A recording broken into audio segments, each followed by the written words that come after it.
What's up guys, Not Super Mario here and welcome back to the channel. I'm here to rank the Best Picture nominees of 2022, and because Oscars are like, 4 days away from today, I decided to do the video because I think I have a lot of things to say about the movies that are nominated this year. And of course, this is a personal list, so if you don't agree with me, let me know in the comments down below your rankings of this year's Best Picture nominees. Maybe tell me who would you like to see being nominated and it wasn't. I would like to see and hear your thoughts on Best Picture nominees of 2022. But yeah, let's start with number 10. And it's very simple. It's the only movie from Best Picture nominees that I haven't seen, Drive My Car. I unfortunately haven't had the chance to watch it, so I'm not gonna criticize or talk about a movie that I haven't seen, and that's why it's at number 10. Number 9, Licorice Pizza. Yeah, this movie wasn't for me. The only good thing, in my opinion, about this movie was Bradley Cooper. I feel like if this movie wasn't directed by Paul Thomas Anderson, I don't think it would be in the talks and amongst nominees of Best Pictures this year. It just wasn't for me. I found it boring, not compelling, didn't attach to anything. I was bored throughout. I don't understand. Every single year there's a movie or a couple of movies that are in the talks for Oscars that I just don't understand why, and Licorice Pizza is one of those. Number 8, The Power of the Dog. Yes, a lot of people think that this is a frontrunner to win Best Picture. Yeah, I'm not gonna be happy if that happens. I can appreciate a lot about this movie. The cinematography is good, the performances are good, the direction is good, but yet another movie that wasn't for me. I found it really boring. The story didn't go anywhere for me. I think that the characters that were in this movie were not,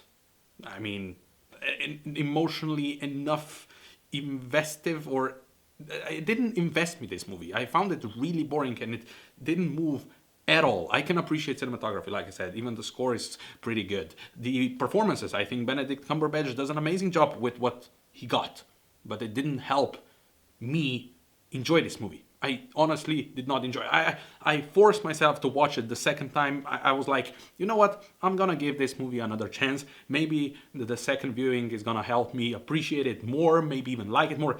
No, I liked it even less. So yeah, The Power of the Dog, number 8. At number 7, we have Adam McKay's Don't Look Up. Movie that I would say is okay. There are parts that are funny, that are okay. It has an amazing cast. Leonardo DiCaprio, Jennifer Lawrence, Timothée Chalamet, Tyler Perry, Mark Rylance, Jonah Hill, Rob Morgan, Ron Perlman, Ariana Grande, Meryl Streep, Kate Blanchett. It's probably the best cast out of the nominees this year. But the problem is, I didn't find it really funny the most of the times. The thing is, why is this movie above, let's say, Power of the Dog, let's say, what's the other one? Licorice Pizza, is because I enjoyed it more and I understood what they were trying to say and do. It just wasn't really my thing. At number 6, we've got Belfast, probably the most personal out of this year's nominees. I think Kenneth Branagh delivers a really personal story. I liked the craftsmanship, I liked the performances. Didn't grab me as much as like top 5, I will say. I think it gets, the ending is kind of weird with Judi Dench. I think the performances throughout are really good, but the ending is kind of iffy. I think it's really sad to see that Katrina Balfe wasn't nominated for an Oscar. I was really surprised that Judi Dench got a nomination over her, in my opinion. That was very, very surprising. But I like how personal this movie feels, and I think Kenneth Branagh delivers a really, really emotional and interesting story that wasn't as compelling to me, but I can see why people would enjoy this movie more than maybe I did. But overall, I think it's an okay movie. At number 5, maybe surprising for a lot of people that have been following my channel, because I love musicals, is West Side Story, the newer version, the remake, let's call it, directed by the one and only Steven Spielberg. I'm a huge fan of the original one. It's just amazing, and I don't know how I feel about movies that are remade pretty much frame by frame, I don't know how I feel about them. So I was really reserved going into this movie, and I didn't have any expectations. I just wanted to have fun, and I had a lot of fun. But for some reason, the main two actors, Ansel Elgort and Rachel Zegler, who are the main focal point of this movie, didn't make their love story believable to me. Everybody else, like Mike Faust, Ariana DeBose, were incredible. I just didn't believe them. And because they're kind of a heart of the story, it kind of pushed everything else away. I still enjoyed it a lot because it's a musical, West Side Story. I love it. I think the cinematography was beautiful, score was beautiful, songs of course were beautiful. It was immensely directed by Steven Spielberg. I think he's one of the only ones that I could see make this movie work again, and he did. So I'm very happy that that happened. But because of the main two like characters that make the story, just there was something missing. Was it heart? Was it chemistry?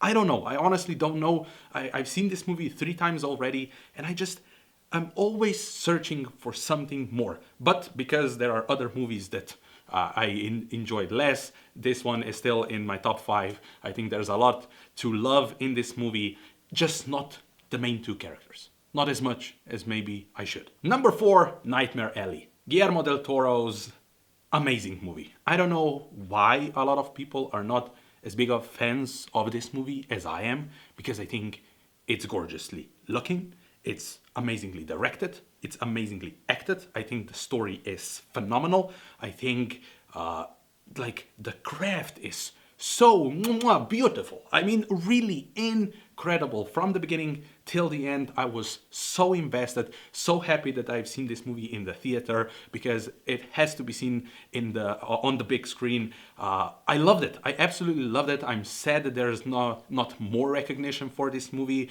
Like Bradley Cooper, in my opinion, could have been nominated for an Oscar. I think there was talks about Kate Blanchett, and I think that I wouldn't be as happy if that happened, just because Kate Blanchett kind of plays Kate Blanchett character.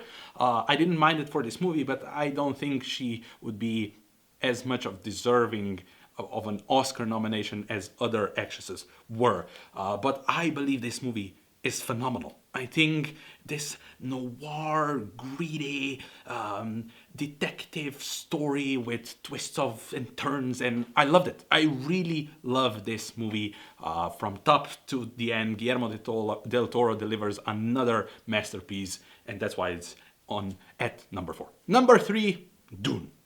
Yeah.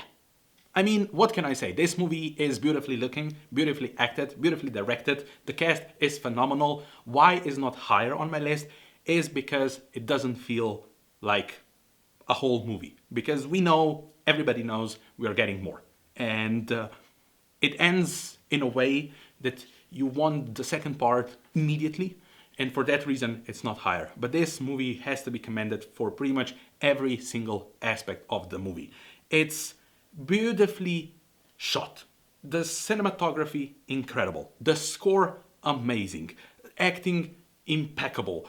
Denis Villeneuve once again delivered a masterpiece, and apparently not as big of a masterpiece because he wasn't nominated for directing, which I think is a complete and utter bullshit.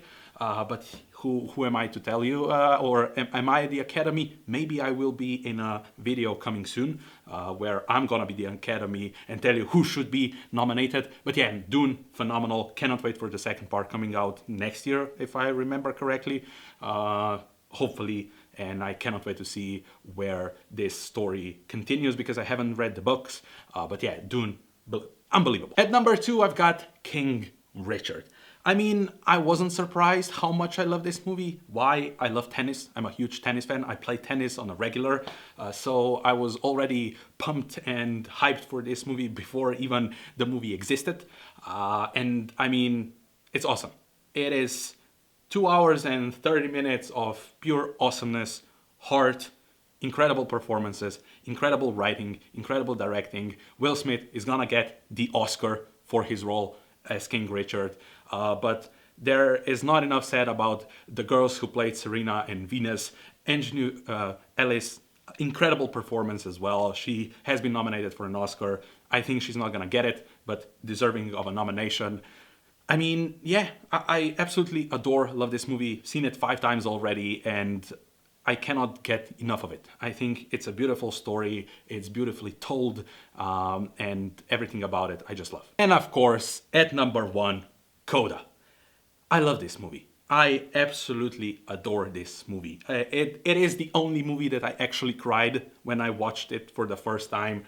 It is, I mean, I have absolutely zero complaints about this movie. Hopefully, and it looks like maybe there's a chance Coda will win the Best Picture, and it absolutely deserves it. I would be so happy for the cast, for the crew, for everybody who was in any way, shape, or form connected to this movie in helping this movie to come out and be created, because I think it is, in my opinion, the best movie of the year, the best from the this year's nominees.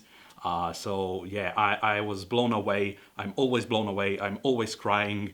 And Troy Kotsur is gonna get, hopefully, the Oscar for supporting role. And I'm very sad that there's no other nomination for Coda in acting, especially Emilia Jones should be in there. Didn't happen. That makes me sad.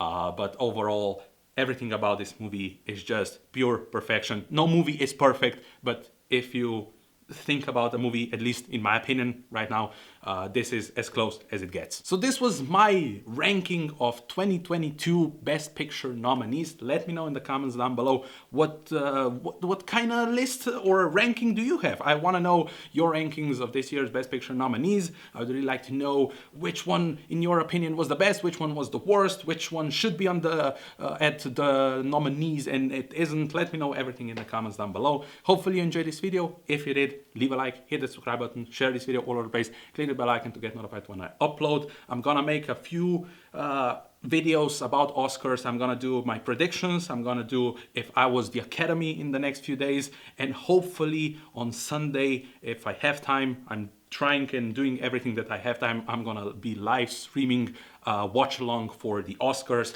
so you can join me on Sunday watching Oscars together and being happy and being sad and seeing who's gonna win and who's gonna lose. So hopefully you're gonna tune in. But yeah, that's gonna be it for this video. See you next time.